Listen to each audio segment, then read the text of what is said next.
zabutuye n'abaturage miliyoni 3.8. Ibyo twari twabibonye. Umva se icyo kintu wumvise ngo SDG nacyo kizatumaramo umwuka waraye, kandi ubwo waruzi ko cyashyiriwe inyungu zacu. Jama ntibakubeshe ngo wemene. Kiriya kigahunda kirimo intego 17 cyasho kugira ngo bakore ishoka byose 50 bazabe babasha kugenzura uko bashaka.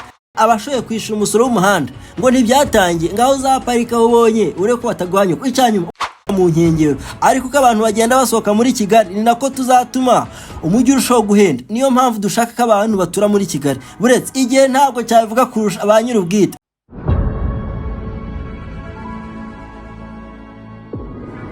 Banza wumve neza, 68% of world population project to live in urban areas by 2050 says UN. Cya kiryango cy'abanyaburayi b'umye na ese babesha ko ari isi yose kigize umugenzuzi w'isi kiti. Uko bigaragara rwose nta gushidikanya 68% by'abatuye isi bazabatuye mu mijyi 50 bave kuri 55%. Ibyo byose bizaturuka kuko abatuye isi mu gihe Bill Gates yabataragera kuri za gahunda zo kutumara ku isi bigasigara abantu 500 bonyine. Abatuye isi 50 bazaba barongereho billion byinshi bitanu bose. Akandi kantu bano byemo kabinaka ngaka bati the world's wealthiest countries consume 10 times as much as the poorest, but consumption is expected to grow fastest in Asia and Africa through to 2050. Batuko murebe ku munsi ibihugu bikize birya cyangwa se bikoresha inshuro zikubye 10 ugeranje n'ibikennye, ariko 50 Asia na Afrika ibipimo byacu biratwereka ko urugero rw'uburyo baryamo buri ko buzamuka nka kibono umwe.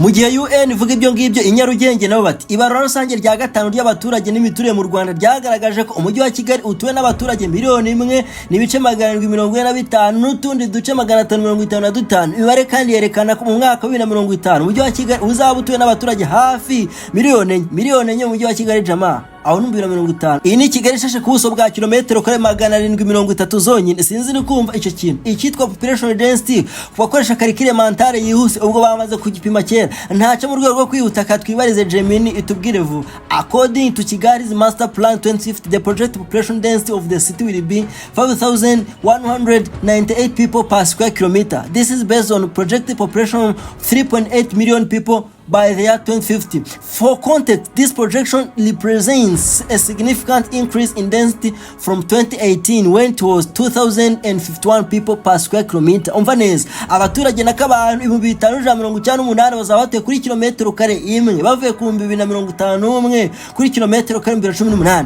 Umuhanzi umwe yaririmbye ati Kigali nziza ndorerwamo y'u Rwanda, asonga bati mu Rwamahoro kapitali y'u Rwanda, ati Kigali nziza genda waratsinze pe. Maze undi nawe ati navuye iwacu heza ngana Kigali gushaka amafaranga ngo mbe ubuzima bwiza, nyamara Kigali ngo ntibajyamara amasa nta gishoro ngo nta nico waronka, abantu ngo nibanyamwigendaho nari amajoro hirya no hino biranga bumuyede batsinda ngo nkunde ndamuke biranyangira biranga pe. Amajide Barakati sinshobora kwambuka Nyabarongo nsubira mu cyaro ntibishoboka. Kigali sha ibintu ngo ni danje, iyo ukozeho urasha. Mfasha twinjane muri Kigali mu murwa mukuru w'u Rwanda. Kigali umujyi uri hoteli imbere ku kivuduko byakugora guhagarika. Kigali umujyi usukuye kurusha indi yose mwisi. Kigali aho kugonga umukindo bigize icyaha cyagufungisha. Kigali izina amashashi. Kigali the cleanest city in Africa. Tujye mu hazaza. Kigali 2050 izayemeze iti Kigali 2050 izabisite iniji mu bwonko naho njyumva ndi Emperor kuwe.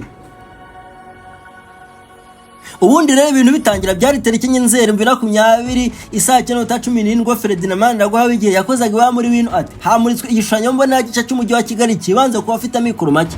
Umvuka kantu neza Imana iraguha nyine ubundi sabe kwimira iki ati by'ingenzi biri muri icyo gishushanyo mberera ni imyubakire igezweho ariko itagira abo yirukana mu mujyi, uburyo bwo kubungabunga ibidukikije, iterambere ry'ubukungu, gutwara abantu n'ibintu n'ibindi. Suri nyakuru tungutu imyubakire itagira abo yirukana mu mujyi, kubungabunga ibidukikije, iterambere ry'ubukungu no gutwara abantu n'ibintu. Numara gusurinya ubundi untiza amatwi twivugeho. 2050 Kigali izabisite turi jimu ubwonko dutyaza imwacu buri munsi ngo turyohera amatwi yabo. Icyambere ni imiturire ko bizaba ari danger. Umujyi wa Kigali ubwa watangaje ko 2050 bishingiye ku nyigo yakozwe byagaragaye ko hakenewe inzu nibura 159 zizahaza abaturage bagera kuri 3.8 bazabatuye umujyi 2050. Umva saho uratse inzu hari nakandi kantu wakumva ukumvamo akantu kakagufa. Baturatse inzu burya kandi ngo zigomba kuba zirahendutse kuko nibura 58 byatuye Kigali araminjiza amafaranga ari munsi y'ibihumbi 100. Mama yake ni mama yake. Sasa wize bibazo uti none basanze igisubizo ari iki? Ubundi mu buryo bw'imyubakire igishushanyo gisha giteganya ko hamwe hari utujagari abaturage bazafashwa inzu zabo bakajya bazivugura gake gake aho kwimura bose nkuko byagiye bigaragara mu gishushanyo mbona gishaje. Ibyo birimo ko nk'umuturage ufite amikoro make ariko afite ubutaka ashobora kwereka igishushanyo mbone na kinzu inzu ziteganyijwe hatuye akagenda yubaka gahoro gahoro. Ikindi kandi nuko abashoramari bajyanwa ahantu hari utujagari bakumvikana n'abaturage bafite ibibanza hakubakwa inzu zigezweho, hanyuma umuturage agahabwa inzu muri izo inganya agaciro n'ikibanza yatanze. Icyo gihe umuyobozi ushinzwe imiturire n'igenamigambi mu mujyi wa Kigali Murwa Solange ati icyo batugiraho inama cyane ni ukugenda tuvugurura utujagari turi muri Kigali, kuba abantu bagenda bubaka utujagari nuko akenshi baba babuze ubundi buryo bwo kuba batura neza. Nta muntu wanga kubaho neza, ahubwo nuko abatabubonye. Abantu benshi usanga basohoka muri Kigali bakajya gutura mu nkengero, ariko ko abantu bagenda basohoka muri Kigali ni nako tuzatuma umujyi urushaho guhenda. Niyo mpamvu dushaka ko abantu batura muri Kigali. Buretse igihe ntabwo cyavuga kurusha abanyirubwite umujyi wa Kigali bati dore inama 5 z'uburyo twakoreshamo neza ubutaka mu gihe abaturage biyongera ariko ubutaka bwo ntibwiyongere.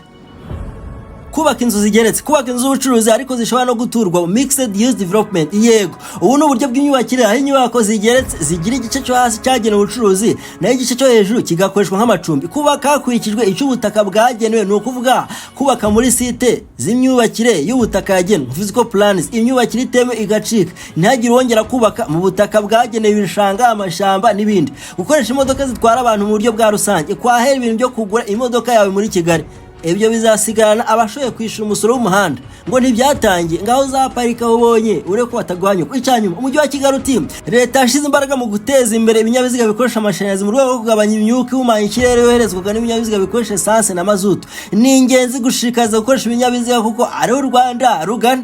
Ubwo twiza kubidukikije katunyarutse utiki ku bishanga bya Kigali mwana. Icyo gihe 2020 umujyi wa Kigali umurika igishushanyo mbonera kuri website yabo baradondoshe bati The City of Kigali launches new master plan 2050. Maze mu ngingo 7 bitaga izingenzi bagera ku gace bise focus on green growth, enhance our green enduring home. Mbese bati ibyanga bino icyatsi ni ingenzi iwacu muri Kigali. Mu Rwongereza rwiza bati we are continuing to make a conscious and deliberate plan and effort to protect and enhance our green spaces. Gahunda yacu irakomeje kurinda ahantu hari icyitwa ikimera. We have always been doing this. It has always been an integral part of planning in Kigali and it continues to be the case in this updated master plan. Bati ibyo ni ibintu twavuze dukora rero mu gihe twateguraga n'iki gishushanyo mbonera ntabwo twari kubyibagirwa. maze bageze mu gace kanyu bati advocates for protection of environmentally sensitive areas, build capacity and resilience for the future. Kuvugira kurinda ahantu ibidukikije hateje inkenge biri mu bituma ejo hazaza hazaba hashikamye. Maze barakomeza bati we also have a strategy to adapt to the resilience of climate change, particularly rising global temperatures and rising sea levels. In the master plan, we have put in place various plans. Bati turabona ko icyitwa ubushuhe n'imihindagurikire y'ikirere ari ishano ryagwiriye isi muri iyi minsi. Niyo mpamvu nabyo tutabyibagiwe. Tukiri ahubwo ntibanatindaho bahise bahera ku bishanga. Umva ahangaho ureba ni Nyabarongo hazaba hasa gutya, ahangaho ureba ni Kibumba Jama, oya aho ureba ngo hari indwara zidakira. Ntibakuyobye bona abatazi ko burya buri ndwara igira ikimera kivura. Ndakora umunsi wawe na muganga kondo uzahita witandukanya n'ibinyoma nk'ibyo. Inyatsi, amashitani, inkoresho n'igitsina cyawe ni gito bikagutera ipfunwe. Wabuze umugabo bikazonga kwanga ubukwe bwawe bupfira kuri finale. Umutuzi wawe wapi we no mwashakanye murapfakana kari ntabe uyobya bwenge byabasa ukiyakira. Wabuze imihangira kubabaza ngo ni ugiyemo wowe ntikama. Muganga konda gusanga uri hose buretse gato barakuroze nawe uratuze. Uretse nibiwuherano amahembe na nyabingi ubwe ntiyongera kugutinyuka. Uruzi n'ikindi se gutsirika no gukongora inyatsi na karande nibyo bintu biri simple. Reka da n'ikibwara kigarura ko gufasha no kubona akazi ndagira nte. Urya kandi ntukeneye bya mirenge ku ntenyo ngo ugire amagara mazima. Umwijima wakuzonze, diabete na amibe nabyo ukundi utuoninde numwe rukumbi mu Rwanda kandi ujya kumugana binga no gutetesha amagara yawe. Nibyo rwose ubuvuzi gakondo bushingiye kumera bugira isoko imwe rukumbi kwa muganga gakondo ukora mu mujyi wa Musanze. Singutinze kandi nimero niyo ubahanze. Ibyo si ikibazo ko DHL burya yazigi oya winshimira aho guzishimire kubanguka. Until next time. Oya aho ureba ni Gikondo mwana wabiretse ariko ntacyo Imana Abrahamu w'igihe ngagufite amakuru meza. Utiki ati imirimo yo gutunganya ibishanga 5 mu mujyi wa Kigali igeze kuri 56%. Aho nejo mundi kwitekisha kwezi kwa gatanu 2023 isasa 2020 Uwimana ati imirimo yo gutunganya ibishanga 5 bifite ubuso bwa hegitari zigera kuri 500 mu mujyi wa Kigali igeze ku rugero rwa 56%. Ikazasika ibyo bishanga bishizwe ku rwego rugezweho aho bizashirwa utira tw'abanyamaguru n'abatwara amagare aho abantu bashobora kwicara bakaruka n'ibindi bikorwa bitandukanye. zitandukanye utyo maze ndore ko Kigali batazaza bakatubaza uko tubigenza. Kabiri se Uwimana ati ibishanga byitezwe guhindura isura mu mujyi wa Kigali birimo icya Gikondo kizaba gifite ubuso bwa hegitari 62, icya Nyabugogo kizaba gifite hegitari 31, icya Kimba kizaba gifite hegitari 68, icya Rwampara gifite hegitari 65, icya Rugenge rw'Intare cya hegitari 65 nacyo. Umva kakantu nikunde sasa. Burya ngo raporo yanzu utaruzi nuko ibishanga bivugure hazashirwa amasomero arimo na za internet, ibibuga by'imyidagaduro birimo n'iby'umupira w'amaguru, inzira z'amagare y'abanyamaguru bashaka kwikora gasiporo, kuruhuka no kwidagadura. Umva se hazanashirwamo inzu zitandukanye zishobora gutangirwa amafunguro n'ibinyobwa, mbese restaurant zizajya ziberamo iburikagurisha nazo zirahari. Hari imikino y'abana n'ibindi. Fusha Rukara Kigali 50 ni mwoto papa. Wese kibi ngo bigomba kuba mu myaka mikiri imbere, ahubwo ngo uretse ibyo ngo hazaba harimo na parking ahantu habugenewe afite ibinyabiziga bashobora kwiparika, bikazagira akasho gukoresha ingufu z'amashanyarazi aturuka ku mirasire y'izuba. Mama yake ni mama yake wapfuye arihuse koko. Igishanga cya Gikondo iki ngo kizaba ari imboni y'ubwiza bw'u Rwanda ku bukerarugendo, kizaba kirimo ibidendezi ibine, ponds, inzira z'abanyamaguru n'ibimera kataraboneka, nuzige n'amasomero. Ubu kigeze ku rugero rwa 70%. Rugenge rw'Intare kigeze ku rugero cya 62%. Kibumbi igeze ku rugero rwa 62%. Nyabugogo igeze ku rugero cya 59% kubera imirimo yo kubaka cya cyaga gikorano kirenze kiri kubakwa. Rwampara igeze ku rugero cya 38% kubera gahunda z'umuterankunga zatumye gitangira kunozwa mu kwezi kwa 10 na kumwe mbere ku 24, mu gihe ibindi bishanga byatangiye mu kwezi kwa 3 na 24. Buriya rero ibi bishanga hari n'abatazi uko diru yabyo idoze. Niyo mpamvu duhari ngo tube umurongo, turijime ubwo dutyaza imwacu uyu munsi ngo turyera amatwi yabo. 2021 nibwo inyigo yo kuvugura ibishanga yakozwe maze byemezwa ko akeneye miliyoni 40 z'amadolari ngo bikorwe. Icyo gihe leta y'u Rwanda n'abaterankunga bahise bishaka miliyoni 30 z'idolari. Izo rero nizo zirimo zikoreshwa uyu munsi mu gutunganya ibijyanye n'urusobe no guhangana n'imyuzure mu mujyi wa Kigali. Abura urumva ko agera kuri miliyoni 50 z'idolari azashorwamo n'abashoramari muri feza ya kabiri, hakakorwa ku bijyanye n'ubukerarugendo n'amasomero, ibijyanye no kurinda ibidukije n'ikirere. U Rwanda ntidukina.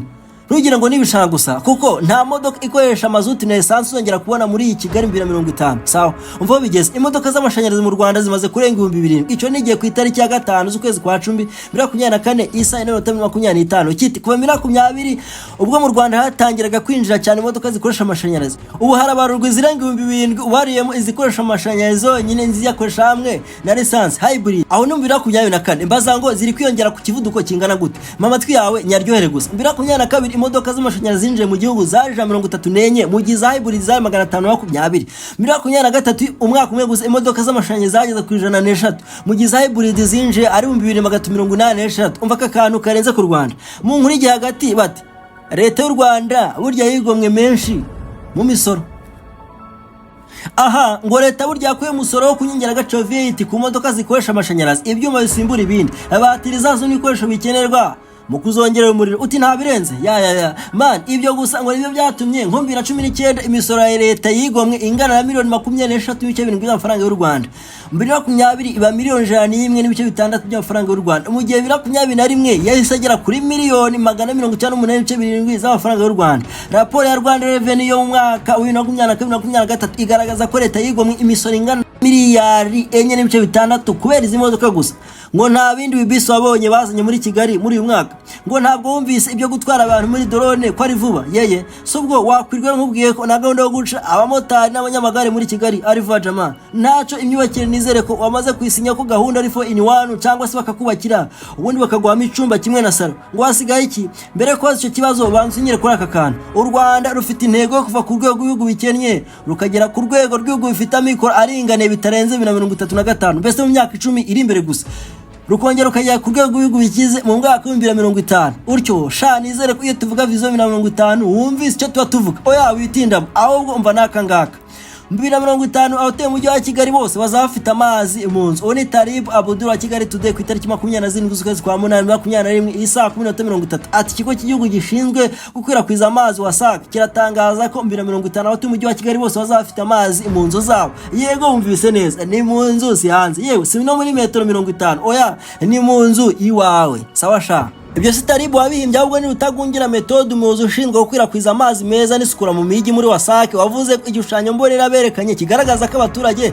bazagenda biyongera ingano y'amazi zakenerwa n'aho azaturuka hamwe n'ingamba gusa ngo ntibikuraho intego ya 2024. Ati mwabonye ko twagerageje ko mu mwaka wa 2024 abantu bazabona amazi, yego, ariko ingo zizaba zifite amazi kwa kundi mu nzu yawe haba harimo amazi zaba ziri kuri 47%, bivuze ko 13% basigaye bazaba bakijya kuvoma ku mavomo rusange. Ikigamijwe muri iki gishushanyo mbonera ni uko amavomo rusange agenda agabanuka uko ibihe bigenda, ku buryo mu mwaka wa 2030 twifuza ko buri muntu azafite amazi mu rugo, nubwo yaba atari mu nzu, kuko hari aho usanga inzu zihuriye mu gipangu kimwe ariko atarinda kujya kure akayavomaho mu gipangu. Ntacyo Katwanzuye na Shaka Jeremy wibaza ati bisaba iki ngo umujyi wa Kigali uzafite amacumbi hagije 50? Ku ya 15 z'ukwezi kwa 2021 Yeremiya ati hashingiwe ku gishushanyo mbonera gisha umujyi wa Kigali 2050 n'umuvuduko w'intego z'umuryango w'abibumbye zigamije iterambere rirambye mu gukurikirana intego yawo y'iterambere rirambye ya 11 SDG 11 igira iti dukora imijyi n'imiturire y'abantu bose itekanye kandi irambye bitarenze 2030. Iki gishushanyo gisha cy'umujyi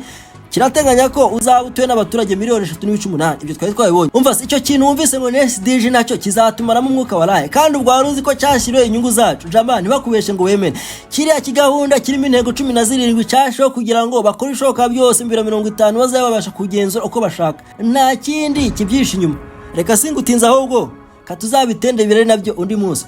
Umva kantu Yeremiya Sekamosa atubwiyongere bwihuse bw'umubare wageze mu zabukuru n'ubwiyongere bw'urubyiruko rudashobora kubona ubushobozi bwo kuva mu rugo bizatuma hakenerwa inzu nyinshi. Urubyiruko n'abasheshe akanguhe ni ikibazo gikomeye, ntibinjiza kandi bararya bikabagira umutwaro ku bihugu yeye, ahubwo burya ngo sinzu abashaje gusa ko hakenewe n'ikoranabuhanga muri izo nzu n'udusha mu gushusha inzu zagenewe abaturage barengeje imyaka 65 ku mbogamizi bakunze guhura nazo zirimo kugenda bigoranye kwigunga n'ibindi.